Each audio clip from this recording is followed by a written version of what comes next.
ਬੁੱਧਵਾਰ ਨੂੰ ਕੇਂਦਰ ਸਰਕਾਰ ਨੇ ਕਿਸਾਨਾਂ ਨੂੰ ਵੱਡੀ ਰਾਹਤ ਦਿੰਦਿਆਂ ਕਈ ਅਹਿਮ ਫੈਸਲੇ ਲਏ ਸੀ, ਜਿਸ ਤੇ ਕੇਂਦਰੀ ਖੇਤੀਬਾੜੀ ਮੰਤਰੀ ਨਰਿੰਦਰ ਤੋਮਰ ਨੇ ਪੂਰੇ ਦੇਸ਼ ਦੇ ਨਾਲ-ਨਾਲ ਪੰਜਾਬ ਦੇ ਕਿਸਾਨਾਂ ਨੂੰ ਵਿਸ਼ੇਸ਼ ਤੌਰ ਤੇ ਵਧਾਈ ਦਿੱਤੀ ਹੈ ਅਤੇ ਕਿਹਾ ਕਿ ਇਸ ਦਾ ਪੰਜਾਬ ਦੇ ਕਿਸਾਨਾਂ ਨੂੰ ਬਹੁਤ ਲਾਭ ਹੋਵੇਗਾ। ਪੱਤਰਕਾਰਾਂ ਨਾਲ ਗੱਲਬਾਤ ਕਰਦਿਆਂ ਉਨ੍ਹਾਂ ਕਿਹਾ ਕਿ ਕੇਂਦਰ ਸਰਕਾਰ ਦੇ ਫੈਸਲਿਆਂ ਤੋਂ ਬਾਅਦ ਕਿਸਾਨ ਆਪਣੀ ਫਸਲ ਉਚਿਤ ਮੁੱਲ ਤੇ ਵੇਚਣ ਲਈ ਸੁਤੰਤਰ हो गया है। प्रधानमंत्री नरेंद्र मोदी जी की अध्यक्षता में संपन्न मंत्रिपरिषद की बैठक में यह अध्यादेश पारित हुआ। इस अध्यादेश के मुताबिक देश का किसान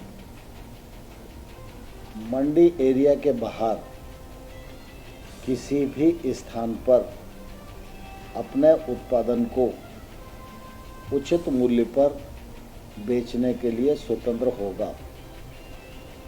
अभी तक किसान एपीएमसी कानून के साथ बंधा हुआ था, न उसको अपनी कीमत पर उत्पादन बेचने का अधिकार था, किसे बेचेगा, किस स्थान पर बेचेगा, ये भी अधिकार नहीं था।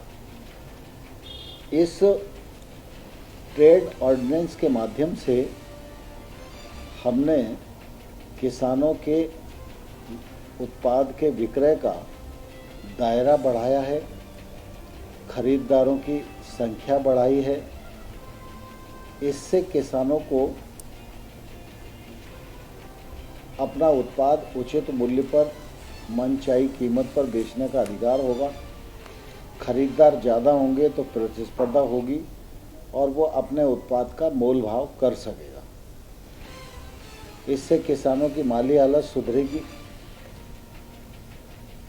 इस वजह से जो अभी तक निजी क्षेत्र का निवेश एग्रीकल्चर के क्षेत्र में नहीं पहुंचा था, यह निवेश गांव तक पहुंचेगा, रोजगार के अवसरों का सृजन होगा। जहां तक स्थानीय मंडी का सवाल है, तो राज्यों के किसी भी अधिकार का यह ऑर्डिनेंस अतिक्रमण नहीं करता है।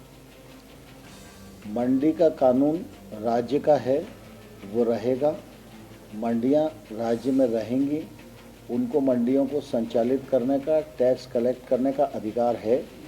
लेकिन किसान चाहेगा तो मंडी में बेचेगा और चाहेगा तो मंडी के बाहर बेचेगा। ये स्वतंत्रता हमने इस कानून के अंतर्गत हर किसान को प्रदान की है। इसलिए इस ऑर्डिनेंस से राज्य की मंडी पर कोई फर्क आने वाला नहीं है। सभी किसान बंधुओं को आश्वस्त करना चाहता हूँ, एमएसपी पर पहले भी खरीद होती रही है, आज भी खरीद हो रही है और आने वाले खल में भी यह खरीद जारी रहेगी। अभी 2-3 दिन पहले खरीफ की फसलों के लिए हम लोगों ने नया एमएसपी जारी किया है।